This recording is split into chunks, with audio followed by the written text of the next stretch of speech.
News tonight, right now on the WHAS11 19. Police in Hardin County arrest 4 people after dozens of reports of cemetery vandalism and theft, a story we first told you about last week. And then, beefing up the power and presence of the new Metro Park.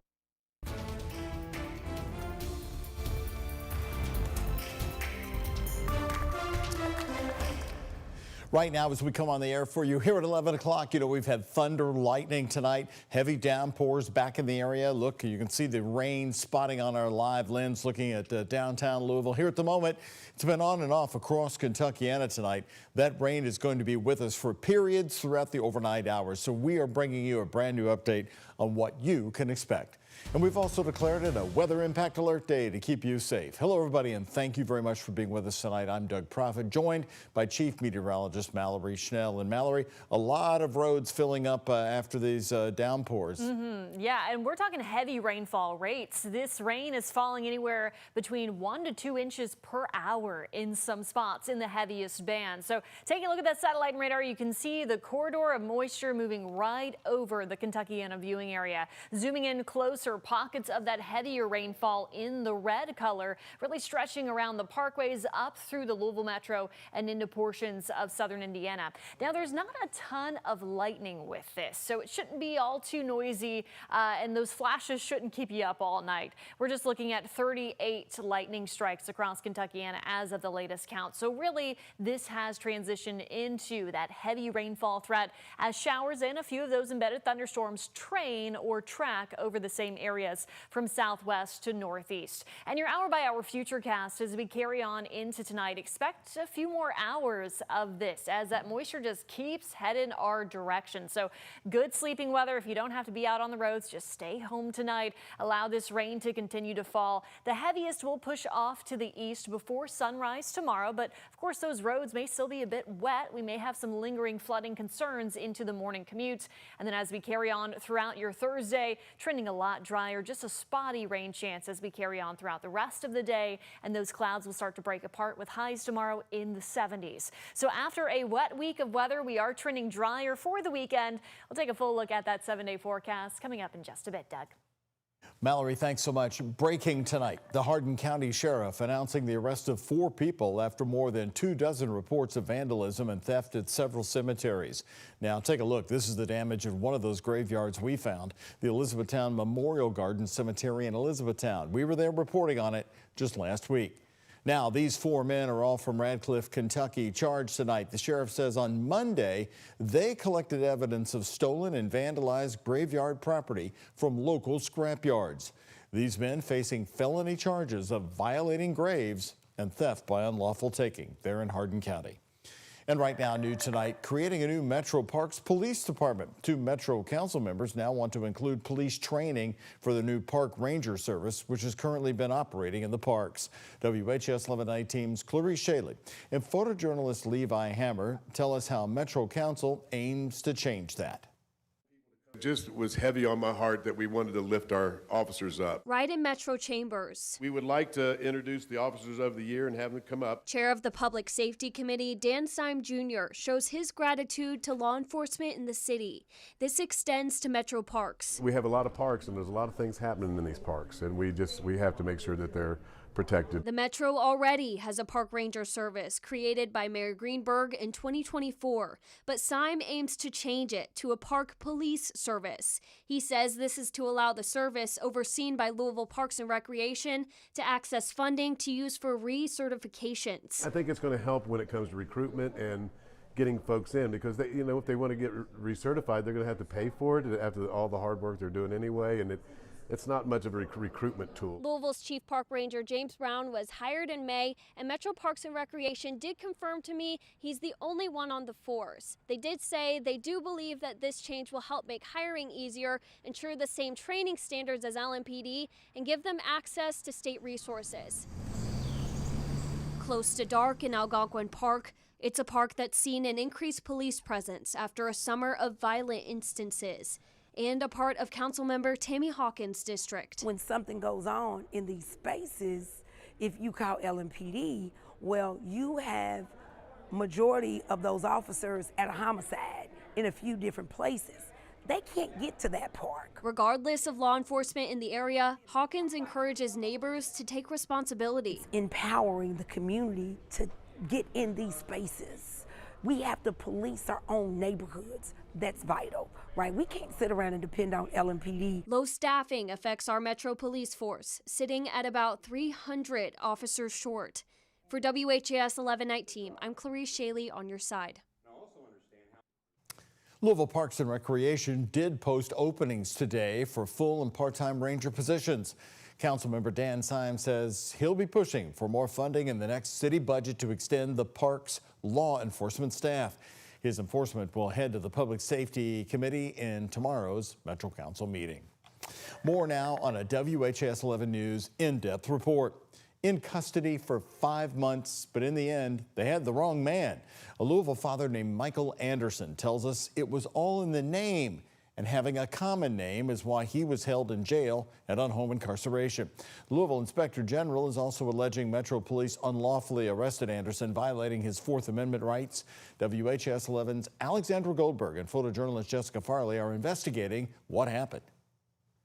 I had to be that person who I was not for 5 months. Louisville father Michael Anderson was held in custody for 5 months for having the same name as a man wanted for domestic violence. The man you see right here firing 2 shots from the passenger seat is allegedly also named Michael Anderson. In January 2023, police arrived to the home on East Jacob Street to speak with the victim. ShotSpotter and body camera video shared by attorney Sarah Collins captured it all. I was literally going in the house when he shot, so he could have shot me, but he shot at me. A Louisville Metro police officer begins routine questioning. What's his name? Michael Anderson. Moments later, Do you know any other information except that his name is Michael Anderson? It's kind of a common name. Oh my. I know he stays in this area, like he stays around here. 3 days after the incident, LMPD domestic violence detective Larry Farmer put out an arrest warrant. We learned later that Detective Farmer put the wrong information from CourtNet into the warrant. He selected the wrong Michael Anderson. My client has a much darker skin tone, a different body style. The only thing he has in common is his name is Michael Anderson, which is a very common name, and he is a black male. Collins now represents Michael Anderson. She says on Christmas Eve in 2024, in front of his young children, a man who was never on East Jacob Street that night, who never knew the victim, was taken to jail, Michael Anderson. So after I gave my name and information and all that stuff, they just immediately got the kids, separated us, asked me a few questions, told me I was a dangerous man and do you know what we're here for? Anderson says he was powerless. You don't get to speak. It was almost like I was tied to a chair, with something on my mouth, keep your mouth shut, basically, like a movie. April 2025 in the courtroom, the prosecutor and Judge Julie Kalin realized the man held for 5 months was the wrong guy. Do you agree it does not appear to be him? I do. I'd never seen Ms. Holman's client before today in person. Okay. So, this is embarrassing. I don't feel as though I had any way to know, but so no, I will not object to. You wouldn't know. Larry Farmer should have, but I understand. According to a document provided to the Office of Inspector General, Farmer admits there was a, quote, inadvertent mistake in the descriptors listed for Anderson. You go from being an active working man or whoever you are to just an inmate the next day. A report from the Inspector General found, quote, systemic failures throughout the Jefferson County legal system, and the OIG made several recommendations. The truth will set me free, and it did. A mistake that took 5 months of freedom for Mr. Anderson. In Louisville, Alexandra Goldberg, WHAS 11, on your side. Louisville Metro Police also began a professional standards unit investigation on August 12th. They say that the internal investigation is still ongoing. Now, the prosecutor's office, Tarina Weathers, said in a statement to WHAS 11 News, the Commonwealth immediately dismissed the case at the first opportunity and at the earliest possible point of the case after learning that it appeared the wrong Michael Anderson had been indicted and arraigned. Today, Louisville Metro EMS introducing a new video service that they believe could save several minutes in an emergency response time. With callers' consent, 911 operators can send them a link through text where callers can then upload video or FaceTime of what they're actually seeing live. The 911 video feature has been live now for about a month. And according to EMS Executive Director Jody Myman, this could help them better gauge the situations that are serious and require the most resources quickly. There's certain calls out there where callers may not be able to talk on the phone. So the video is going to help with that. An active shooter incident, a domestic violence incident, where they're not able to talk, give their location up, or because of the situation they're in. So along with this today, the mayor also announced an emergency services app for you to download. It's called LOU Ready, that's Lou Ready, and it's now in the App Store. Officials say it's a one-stop shop with resources and includes weather alerts. Well, he was a respected leader in the Louisville public safety community for decades. Today, Jefferson County is mourning the loss of the longtime Sheriff John Aubrey, who died overnight at the age of 86, surrounded by his family members. John Aubrey was the longest-serving sheriff in our county's history, elected in 1998 and holding the position for 27 years. His career in public safety spanned more than 5 decades, including time as a U.S. Army colonel. He joined the original Louisville Police Department in 1962 and retired as its chief in 1990. I remember how he spoke about he encourages everyone that he works with to treat others right and to surround ourselves with people who do likewise. I think that is a great lesson for all of us as we all go about our daily lives. Earlier this year, the National Sheriff's Association named Aubrey Sheriff of the Year.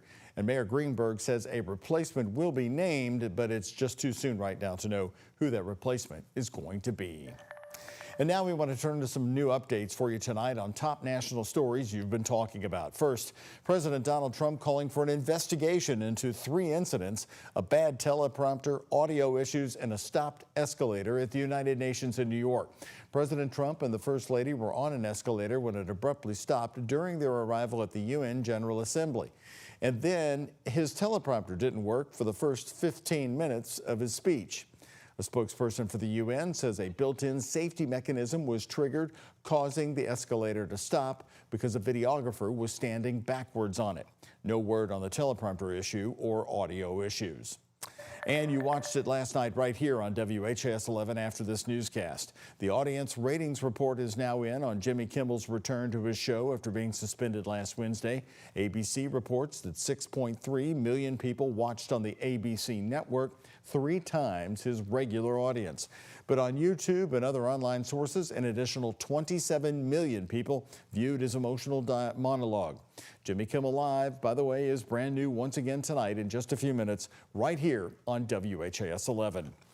After this, a brand new story tonight. Music is money for Louisville, and the economic impact of the 2 big music festivals is now coming to light. How one Louisville couple is using the cash they made to help pay for their wedding. Our Jose Alonso has the story right here next. And here's a look